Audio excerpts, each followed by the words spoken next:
Bom, gente, na aula anterior nós falamos de Atenas e agora a gente vai para Esparta, tá bom? Então, assim como em Atenas eu comecei pela pirâmide social, deixa eu pegar meu giz aqui, beleza, tudo bem.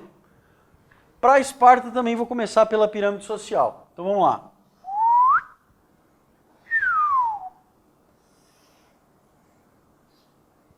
Também 3 níveis.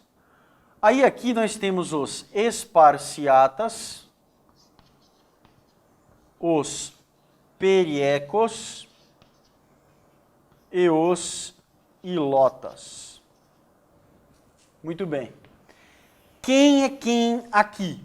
Então, os esparciatas, gente, ou espartanos, tá? Dá na mesma, vocês podem achar dos dois jeitos. Tudo é cidadão. Em termos de estrutura social, é a mesma coisa que Atenas, a mesma coisa. Cidadãos, metecos e escravos. Aqui é esparciatas, espartanos, periecos e ilotas. É a mesma coisa. Há pequenas diferenças.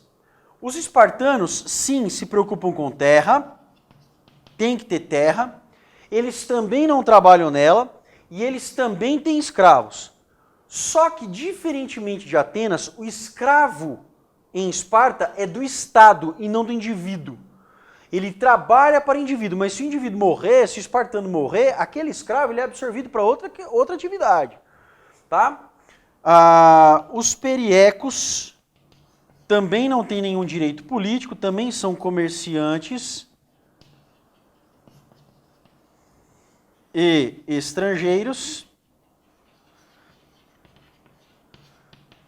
E os ilotas são escravos, também absorvidos por guerra. Em Esparta não há escravidão por dívida.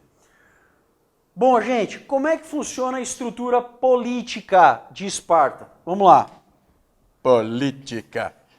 E a gente vai para o lado de lá do nosso quadro, porque aqui ficou pequeno. Vamos lá. Então, a estrutura política de Esparta é a seguinte: existe um rei para o setor civil e existe um outro rei para o setor militar. Ou seja, você não tem uma monarquia, há uma diarquia. Porque são 2 reis. Abaixo dos reis existe a chamada gerúsia, que é também, em alguns lugares, aparece como conselho de anciãos. Nesse conselho de anciãos, o número de anciãos é limitado e é necessário que eles tenham acima de 60 anos.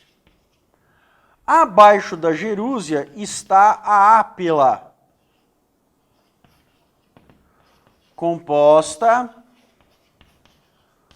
por homens entre 30 e 60 anos. Na realidade, é mais de 30, tá? Vou até reescrever isso melhor, porque os caras não morrem com 60 e não tem lugar para todo mundo na gerúsia que tenha 60 anos. Então vamos colocar, para ficar melhor para vocês, vamos fazer isso. Então, composta por homens que tenham mais de 30 anos. Muito bem. E existe um poder consultivo em Esparta que não está na ordem de nenhum dessas posições políticas, porque aqui é o seguinte: o rei está acima da gerúsia, que está acima da ápila, legal. Mas existe um grupinho que são os chamados éforos. Desculpa. Quem são os éforos? Os éforos são os caras mais velhos que os velhos dos velhos velhos. tá? Esses caras, eles oferecem um poder consultivo. Então, se alguém tiver alguma dúvida, né, ou quiser consultar os deuses, os oráculos, consulta os éforos. Tanto que você vai ver em um outro livro, pode aparecer aqui, ao invés de éforos, oráculos. Mas eles oferecem, eles são poderosos na medida em que até reis podem se consultar com eles. Eles dizem, olha, os deuses dizem isso, a sabedoria diz isso. São caras muito velhos mesmo. E eles acabam indicando, né? Às vezes eles acabam decidindo qual é o rumo que a política deve tomar. Mas caso não sejam consultados, também não ficam se intrometendo. Diferentemente de Atenas, onde a mulher está restrita à casa, a cuidar dos escravos, a cuidar dos filhos, e ela espera que o marido a sustente, em Esparta a mulher ela também pode cuidar da casa, mas ela também sai para a rua. E ela pode, inclusive, chegar a Ápela. Há casos até de chegar a Jerúsia, tá? Que era um conselho pequeno de 30 anciãos. Ela pode até chegar aqui. Ela pode falar. Isso, entretanto, não significa que ela seja ouvida ou atendida, mas ela pode falar. Tá? Já em Atenas, a mulher não participa, tá, desse jogo político. Muito bem. Então, aí é o seguinte, gente, eu quero explicar uma coisa para vocês. O estilo de vida, a estrutura política de Esparta está diretamente ligada ao processo de educação espartano. Em Atenas, a educação é formal, ela é voltada para arte, ciência, filosofia. Já em Esparta, lembra lá atrás eu falei para vocês, quem é que deu origem a Esparta? Os dórios. E os dórios eram voltados para a guerra. Então a estrutura política de Esparta, ela é toda belicosa, tá? Ela é toda voltada para ensinar o cara a lutar. Então assim, vamos escrever aqui, educação.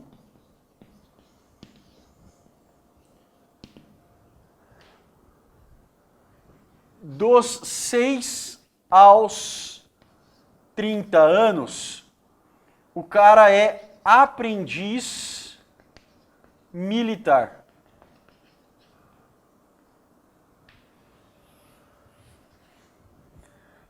A partir dos 9, esse indivíduo recebe uma capa do Estado por ano e é tudo que ele recebe. Ele vai ter que se virar. Se ele quiser comer, ele vai ter que se virar. Ele tem que caçar. E se ele for pego, por exemplo, se for roubar uma fruta lá na casa de alguém e ele for pego, ele pode levar porrada.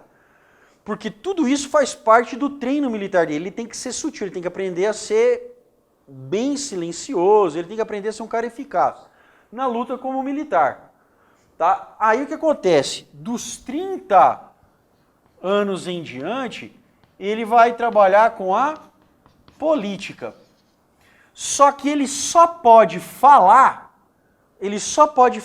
depois dos 60 na Jerúsia. Porque na Ápela você só tem o poder de voto, mas não tem o poder de fala. Você só tem o poder de fala na Jerúsia. Então a estrutura educacional em Esparta era muito voltada para a guerra. Bom, gente, entendidas as principais polis, Atenas e Esparta, compreendidos seus sistemas políticos, compreendidos seus sistemas educacionais, compreendida sua estrutura social, é muito importante a gente lembrar que depois dessa fase em que a Hélade está vivendo um período de relativa tranquilidade, ocorre o quê? As chamadas guerras médicas. Vamos entender isso aqui. Vejam vocês o seguinte, eu falei para vocês na aula passada que os atenienses praticaram a segunda diáspora e invadiram novos territórios. Alguns historiadores sugerem que quando os gregos invadiram novos territórios, eles invadiram o território do Império Medo-Persa.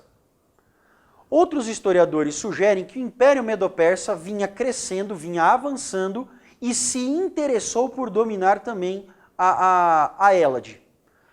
Se uma ou outra versão está correta e a outra está errada, pouco importa. O fato é que os medo-persas vieram tirar satisfação com os gregos. E eu já falei para vocês lá na Antiguidade Oriental que os persas têm um método de dominação muito particular.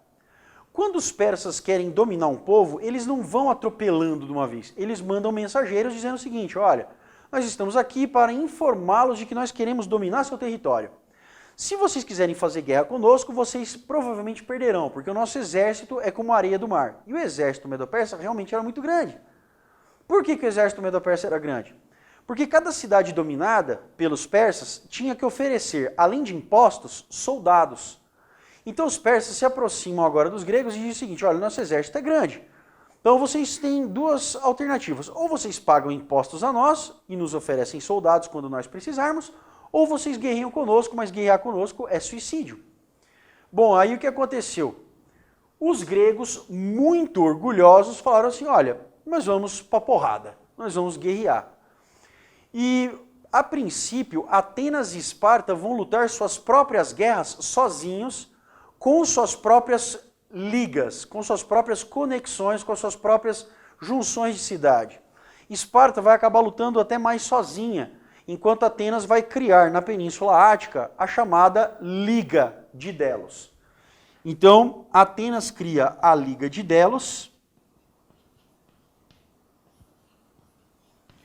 da qual Esparta fica de fora, tá? Alguns livros didáticos, para não deixar Esparta sozinha, dizem que algumas polis se juntaram a Esparta no processo de guerra. Não porque Esparta tenha criado uma liga, não porque ela tenha organizado uma comunidade belicosa, mas porque outras cidades se juntaram a eles. Então, essa recebe o nome de Liga do Peloponeso. Muito bem. Acontece que, ainda que com um número menor de soldados, a estratégia estava do lado dos gregos. E eles acabam derrotando os medo-persas nas guerras médicas, o que é realmente espetacular. Tá? A Batalha das Termópilas, que ficou imortalizada no filme 300, mostra um pouco da estratégia genial dos gregos, né? E como eles eram capazes de, com pouco número de soldados, conseguir fazer, né, com a técnica, fazer parecer um número muito maior, né? Conseguir dominar seus inimigos. A Batalha de Maratona é outra prova disso. A gente tem as batalhas no mar, que foram enfrentadas no mar Egeu, né? Então, são várias, né? A Batalha de Salamina, que é tratada no 300, a segunda parte. Então, aí você tem algumas demonstrações de como esses caras eram realmente habilidosos.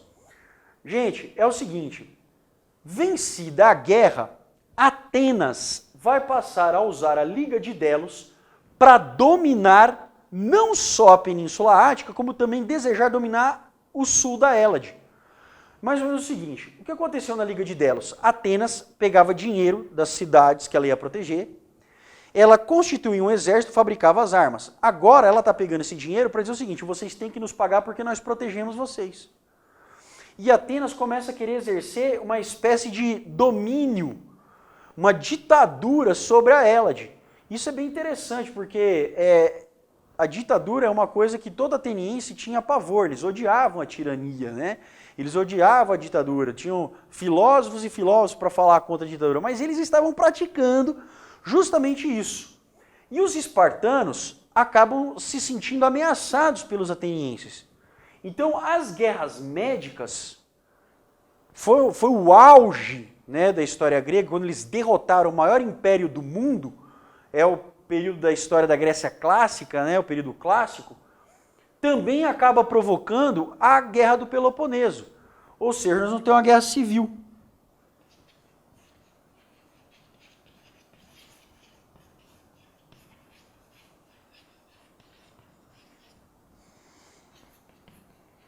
Então nós vamos ter Atenas lutando contra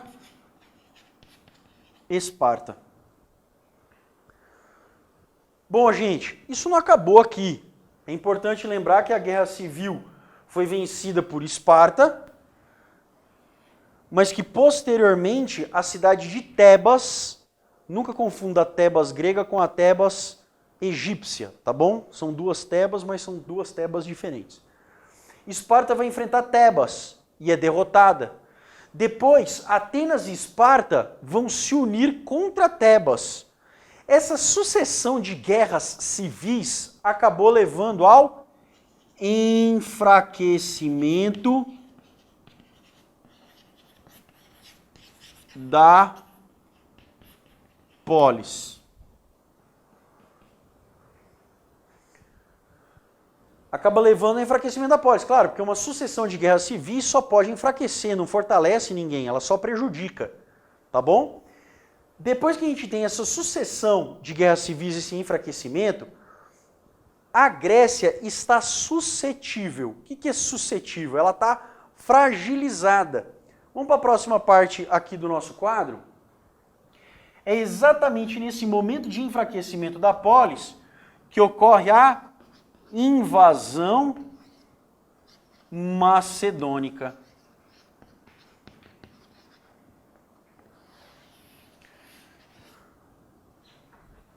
O rei responsável por isso foi Filipe II, que acabou assassinado no dia do casamento da filha dele. Gente, eu quero explicar uma coisa para vocês. Aqui acontece uma das coisas mais interessantes da história. Os macedônicos invadiram a Grécia. Só que no momento que eles invadem, ao invés de eles imporem a sua cultura, eles absorvem a cultura grega. Então eles são os vencedores militares, mas eles são absorvidos culturalmente. Então, o mais interessante de tudo é que, apesar de a invasão ter sido macedônica, a gente pode considerar isso aqui como parte da história grega. Lá atrás, na primeira aula que eu dei de Grécia para vocês, há 2 aulas atrás, eu falei para vocês o seguinte: olha, essa última parte aqui, o período helenístico, muita gente não considera como parte da história grega. Por quê? Porque acontece a invasão macedônica. Mas ela normalmente está nos livros em história da Grécia, por quê? Porque os macedônicos absorveram a cultura grega. Uma das maiores provas disso é que depois que Filipe II morre, o seu filho assume o seu lugar. Quem é o filho de Filipe II? O Xandão. Alexandre o Grande. E Alexandre vai começar um processo de conquistas militares, especialmente para o Oriente. Então, vamos anotar isso aqui, ó. Conquistas militares no Oriente. E o interessante é o seguinte, Aristóteles foi professor de Alexandre. E Alexandre vai levar para o mundo oriental os valores e concepções de mundo gregas. Mas, ao estar no Oriente, ele também absorve valores orientais. Ele também absorve conceitos e vivências do mundo oriental. Essa troca cultural de ida do greguismo e vinda do orientalismo é chamado de helenização.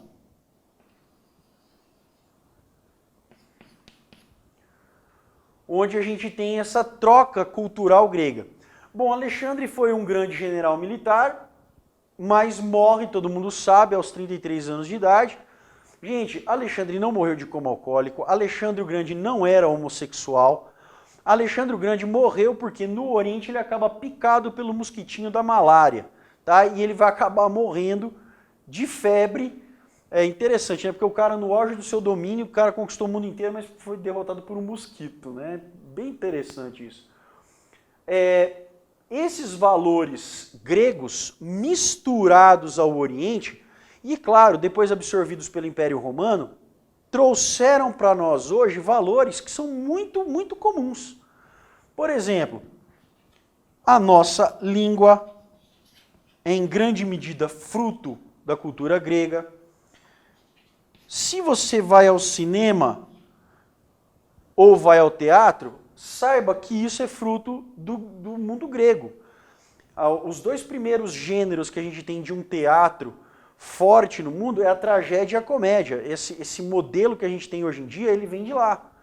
Tá? Depois você vai ter o drama, o romance, a comédia romântica, o terror. Todos esses outros gêneros, eles partem da tragédia e da comédia, tá? Que os gregos inventaram. o conceito de beleza. E interessante é o seguinte, se hoje o modelo de estética pesa sobre as mulheres, na Grécia Antiga o modelo ideal era o masculino e não o feminino. O homem era quem tinha que ser bonito, né? Tinha que ser o cara rasgado, peito de tanquinho, né? Torneirinha que funcionasse, né? Sempre importante. Mas o conceito de estética está repousado sobre o homem. Tá? O ideal de estética na Grécia Antiga está repousado sobre o homem. E assim por diante. A prática do esporte, tá? O que nós chamamos hoje de Jogos Olímpicos, tiveram sua origem lá. Bom, gente, a Grécia continua influenciando o nosso mundo até hoje, nossa maneira de pensar, nosso conceito sobre religião. Ah, professor, mas eu não estou adorando Zeus, né? Eu sou cristão.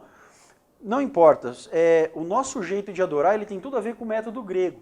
As pessoas vão a Deus hoje esperando que Deus dê a elas alguma coisa. Se Deus não dá, elas se voltam contra Deus ou dizem que ele não existe. Essa é uma postura absolutamente grega. Beleza? Espero que vocês tenham gostado. Não se esqueçam de fazer exercícios e na próxima aula nós vamos falar de Roma. Até lá!